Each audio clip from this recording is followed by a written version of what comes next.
Tak menyangka sekali, profesor-profesor berlomba-lomba untuk memilih ataupun mengajar mahasiswa-mahasiswa dari Malaysia.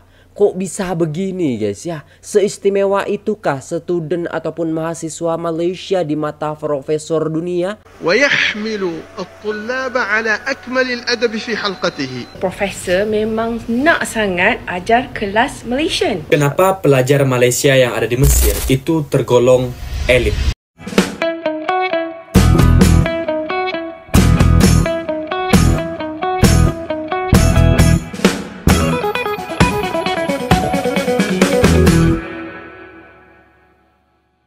Assalamualaikum warahmatullahi wabarakatuh. Jumpa lagi dengan saya guys, Cak Mujib. Gimana kabar teman-teman semua? Semoga sehat selalu dalam lindungan Allah Subhanahu wa taala, dijauhkan dari segala mara bahaya, malapetaka, bencana dan bala serta berbagai macam penyakit. Amin amin ya rabbal alamin. Alright guys, kali ini kita akan reaksi sebuah video yang sangat menarik sekali. Di sini ya guys ya, orang-orang luar, bahkan profesor-profesor luar saja itu berebut untuk mengajar student-student ataupun mahasiswa dari Malaysia. Kok bisa sampai seperti ini guys ya? Tanpa berlama-lama, jom kita simak videonya. Let's go. Apa pandangan lecturers and professors dekat Rusia ni terhadap student Malaysia kat sana? Lecturers dia, professor memang nak sangat ajar kelas Malaysian. So dia ada banyak kelas, dia ada dua aliran bahasa. Satu English course, so ini untuk student foreigners lah. So ada dari Arab, dari India, ada dari China dan ada dari Malaysia. Tapi ada juga aliran yang belajar perubatan dalam bahasa Rusia. Ini adalah mainly rakyat Rusia sendirilah.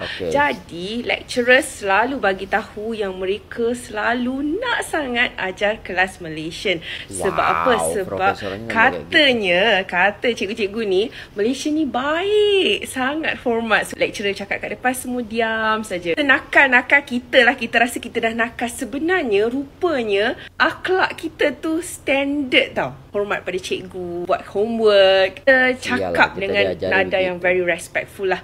Cikgu lah, kita kan diajar adab ya cikgu, ini kita tak bising dan sangat mudah nak mereka dekat bilik guru ni kan. Mereka ceritalah kan, lalu berbincang kenapa ya orang Malaysia ni semua macam ni, student dia cakap lembut-lembut, baik-baik, kemudian dengar kata, kemudian satu negara dia orang ni macam ni. Mula-mula kita tak faham tau. Bila saya tengok lah kelas-kelas pelajar lain, okay, kalau kelas student India, southern part of India, dia memang suka bercakap. Kadang-kadang kita kan gabung kelas dengan mereka, jadi okay, memang mereka ni suka bercakap dalam kelas. Walaupun lecturer dekat depan, dia boleh bercakap kuat-kuat, laju-laju, berbual. Macam kita ni kan kalau nak berbual-bual macam ataupun kita tulis pas kan.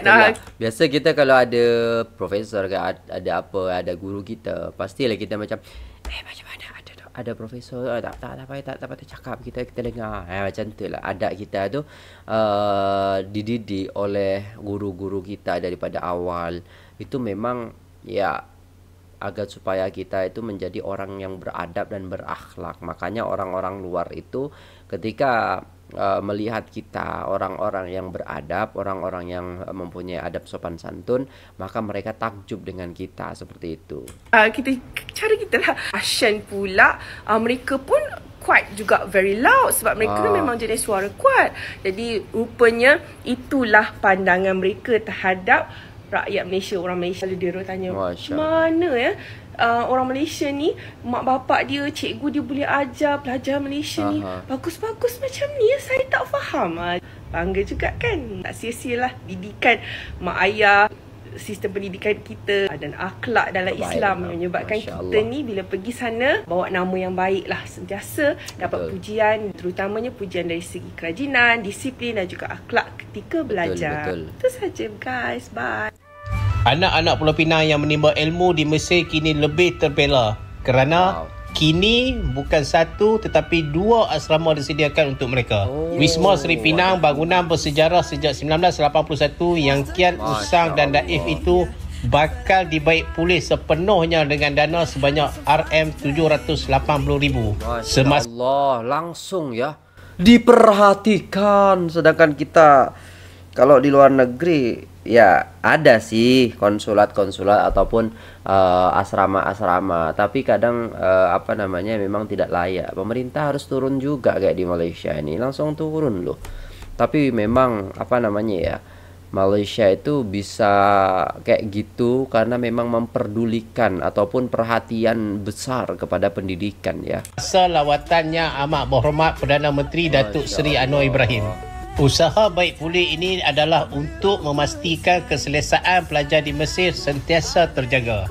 Dan yang lebih membanggakan, Wisma Seri Mutiara, bangunan 11 tingkat yang baru dibeli dan menelan kos RM16.6 juta pada tahun 2020 itu telah siap diserahkan kepada Majlis Agama Islam Negeri Pulau Pinang dan Kedutaan Malaysia di Mesir. Masya Allah, tabarakallah, sampai segitunya loh.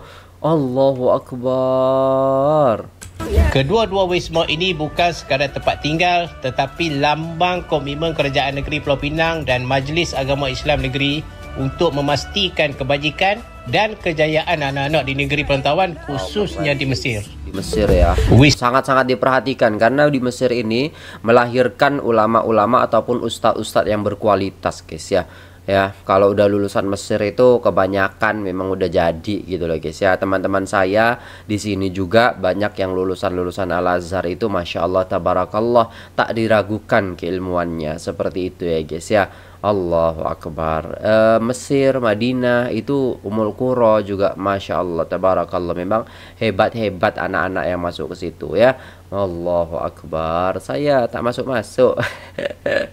Wisma Seri Pinang dan Wisma Seri Mutiara merupakan dua simbol harapan, semangat dan bukti penyediaan yang terbaik untuk masa depan Pulau Pinang. Kenapa pelajar Malaysia yang ada di Mesir itu tergolong elit? Kok bisa? Kemarin gue ketemu dengan salah satu pelajar Malaysia dan ternyata sebagian besar pelajar Malaysia itu tinggal di dalam sebuah wisma di mana mereka semua berkumpul di sana sesuai daerah masing-masing, dan setiap ada pelajar baru yang datang dari kampung mereka maka akan dibawa ke tempat ini, akan dibina, dididik dan juga diorientasi. Dan menariknya, ternyata wisma ini merupakan fasilitas yang diberikan oleh pemerintah negeri mereka atau daerah mereka. Bahkan tidak hanya satu saja, bisa sampai 2-3 wisma sekaligus tiap daerah. Dan juga masing-masing wisma itu bisa terdiri dari 4 sampai 6 lantai. Dan tentu hal ini merupakan perhatian dari pemerintah terhadap diaspora mereka yang sedang belajar di luar negeri. Sehingga setiap pelajar itu dapat merasakan secara langsung kehadiran pemerintahnya di dalam kehidupan mereka. Sehingga dengan hal ini tentu biaya hidup mereka relatif lebih murah, dan yang pasti adalah terhindar dari berbagai tindakan kriminal yang berkedok macam-macam. Gimana? Keren nggak pemerintah negeri di Malaysia? Coba kalian komen. Hari ini kita nak share sikit macam mana suasana bila sambung master di Al-Azhar. Yang pertama, start master kita akan bercampur kelas lelaki dan perempuan. Kita orang tak pernah tak bercampur sebelum ni. Next, berpindah randa antara kelas ke kelas ni benda yang biasa daripada degree sampailah master. Sebab dekat Azhar ni kan banyak mazhab. So kadang-kadang ada satu kelas digunakan untuk mazhab Hanafi saja, Syafi'i saja and so on. Yang ni best, bila habis je doktor ajar, semua akan kejar ke rumah dekat doktor untuk apa? Untuk bertanya apa yang diorang tak faham, dan macam-macam lah diorang tanya. Sebab tu kita pun kadang-kadang gempuh jugalah nak bertanya pada doktor. Apa yang ditanyakan tu kan? Tak mampu nak rekod sebab berada di lautan manusia. Betul lah. Tapi memang begitu ternyata ya guys. Saya penasaran gitu bagaimana dalamnya Universitas Al-Azhar itu sendiri ya guys. Masya Allah, kita bisa lihat langsung ya guys ya. Masya Allah. Kadang-kadang waktu belajar tiba-tiba kan surprise, ada drama daripada doktor-doktor yang lain ataupun biasanya anak-anak murid diorang. Biasalah tanya khabar. Kalau dapat doktor yang sporting macam ni pun dapat dengar free show waktu kelas. Masya Allah.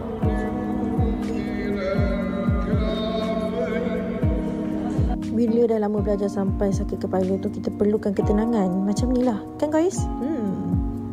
Zah, satu kata untuk doktor please. Satu kata buat dokter. Pelawak berkedok dosen. Pelawak berkedok dosen. Ini kayaknya dari Indonesia ya? Dosen tu lecturer ya. Okay, so kat sini ada ke yang nak sambung master ataupun degree kat Al-Azhar? Cuba komen sikit. Sama Mami. Masya Allah.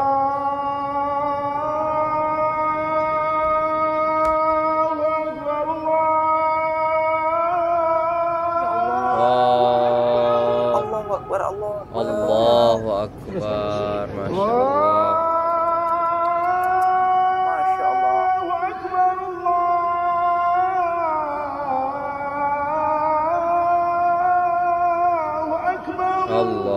Akbar. Masya Allah.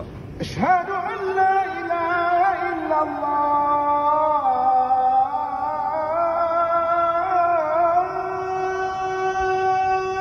Allah, Allah, Allah, Allah, Allah, Allah.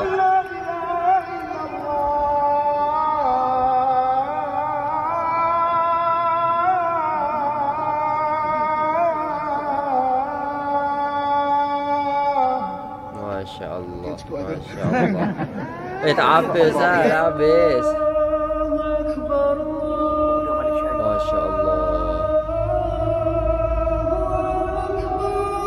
Masya Allah, Masya Allah, Masya Allah, Tabarakallah.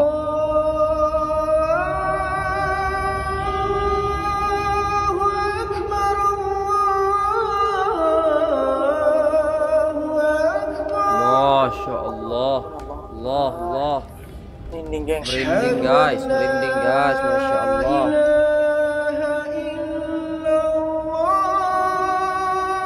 Penghayatannya, Masya Allah. Allah, Allah, Allah. Masya Allah. Masya Allah.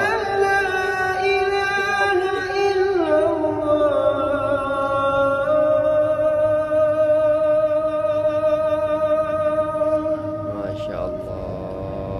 Masya Allah. Asyhadu anna Muhammadar Rasulullah.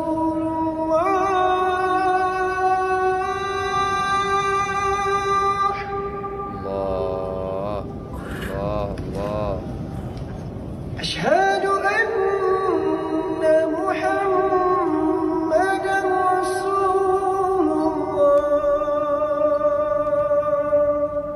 Masya Allah. Tampilannya rocker ya, tapi kalau adzan langsung menusuk kolbu. Allahu Akbar. Allah, Allah, Allah. Allah. Hayya 'alas salah.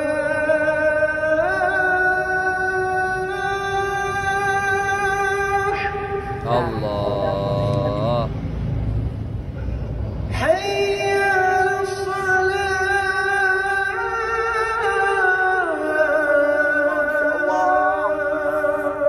Allah. Masya Allah, berdua.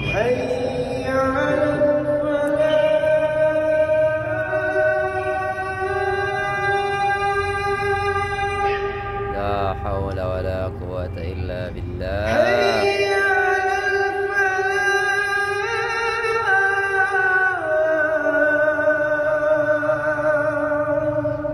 La hawla wa la quwwata illa billah. Allahu Akbar. Allahu Akbar, Allahu Akbar.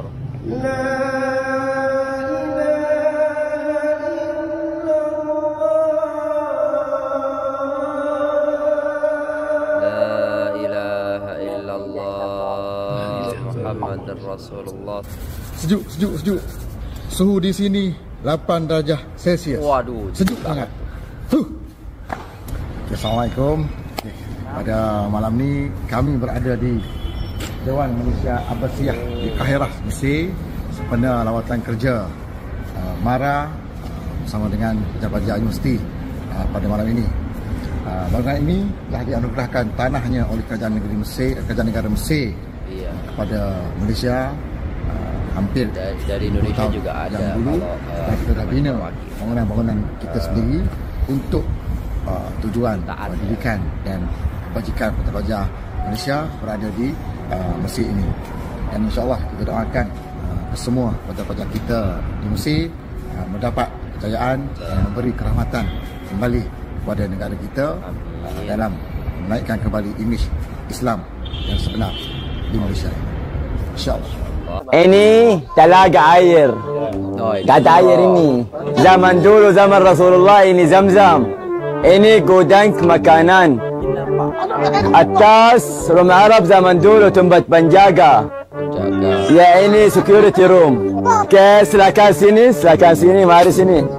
Oke, apa ini? Mantap ini. Campur air.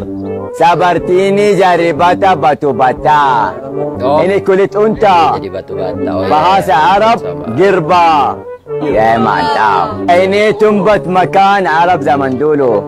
Ya mantap. Orang Arab kalau ngomong ya kayak gitu ya guys ya. Ya kita paham dari Indonesia ataupun dari Malaysia, Brunei itu paham dengan bahasa mereka. Oke, apa ini? Ini dukkan besi. Ya dukkan besi ini bahasa Arab haddad. Bahasa Arab apa? Haddad. Oke, kopi bahasa Arab apa? Kopi. Kahwa. Ya mantap ini. Kopi bahasa Arab apa? Kahwa. Ya mantul. Betul, mantap betul. Aduh. Orang Arab tuh kalau pakai bahasa Indonesia ataupun Malaysia ya sebenarnya campur-campur lah mereka belajar itu. Tapi memang kebanyakan yang dipakai mantul, mantap gitu kan. Jos. saya sering dulu ketika istilahnya ada orang Arab yang bisa bahasa Indonesia ya mereka kayak gitu kan. Di sini saya sebenarnya ada apa namanya? Sabu je lah bila Pak Arab cakap Melayu lah. Sebenarnya di sana itu mereka gak tahu guys Melayu ataupun apa, tapi mereka ya udah gunakan bahasa-bahasa yang kita paham seperti itu loh guys ya. 3 sebab kenapa orang Arab Saudi suka sangat dengan Malaysia. Yang pertama, adab rakyat Malaysia yang suka senyum dan juga tolong-menolong. Nombor 2, kalau ada pelajar ataupun jemaah yang datang ke Arab Saudi, memang semuanya sopan santun, tak ada rushing pushing, semuanya baik-baik belaka. Nombor 3, kalau orang Arab datang ke Malaysia, mereka memang sangat sukakan cuaca kat sini sebab tak terlampau panas, tak terlampau sejuk. Nak tahu tak, ada kerja kosong untuk rakyat Malaysia ke Arab Saudi. Hanya perlukan diploma ataupun degree, ada pengalaman example dan berminat nak kerja dekat Arab Saudi. Nak tahu lebih lanjut? Here you drive good, mashallah. Malaysian people are very nice, very easy going. In Saudi, mashallah, when I get in my car, I put my helmet. And I become a different person. You know, I became very aggressive. And when we drive, if someone cuts over me, he made a mistake. I will follow him until Makkah. Just to cut over him. ويحمل الطلاب على أكمل الأدب في حلقته. Peristiwa yang berlaku ini iaitu siang tadi disebutkan jelas nama Menteri Agama iaitu Dr. Muhammad Naim Mukhtar, dan begitu juga bersama dengan kita pada malam ini Dr. Zulkifli Hasan. Masya-Allah. Maka ia merupakan suatu adab yang unggul. Dan adab seperti ini saya melihat dengan mata kepala saya sendiri daripada para guru, para masyayikh yang menukilkan dan meriwayatkan hadis kepada saya, dan saya mengambil daripadanya. Antaranya tuan guru kami Syekh Muhammad Abu Huda Ya'qubi. Beliau adalah orang yang begitu sekali beradab dengan majlis hadis Nabi SAW. Bukan setakat beliau mengamalkan pada dirinya, bahkan beliau menggalakkan para pelajarnya untuk bersikap dan beradab dengan adab yang tertinggi terhadap hadis Nabi SAW. Dan di dalam pengajian hadis, beliau beradab dengan memakai pakaian yang paling cantik, dan beliau bahkan meletakkan minyak wangi pada kitabnya. Kitab itu dilomo dengan minyak wangi, diwangikan. Dan beliau akan duduk dalam majlis hadis dengan cara duduk yang paling terbaik. Assalamualaikum bro. Murah-murah. Waalaikumsalam. Malaysia, Indonesia. Malaysia.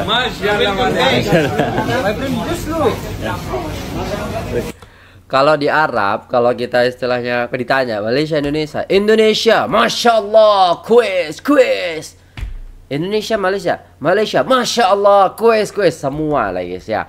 Jadi kalau jemaah Indonesia sama Malaysia, mereka Masya Allah, terbaik ya guys ya. Jadi banggalah kita gitu kan.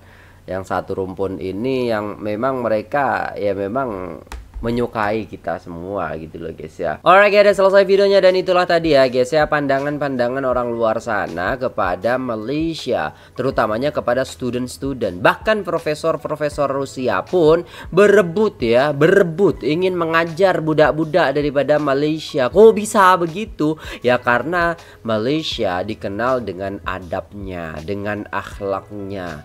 ya, tidak bising di kelas, ya kan, semua itu menghormati cikgunya, macam tuh lah guys ya, Masya Allah, tabarakallah, dan itu tetap kita jaga ya guys ya. Begitu juga kita juga ya guys ya.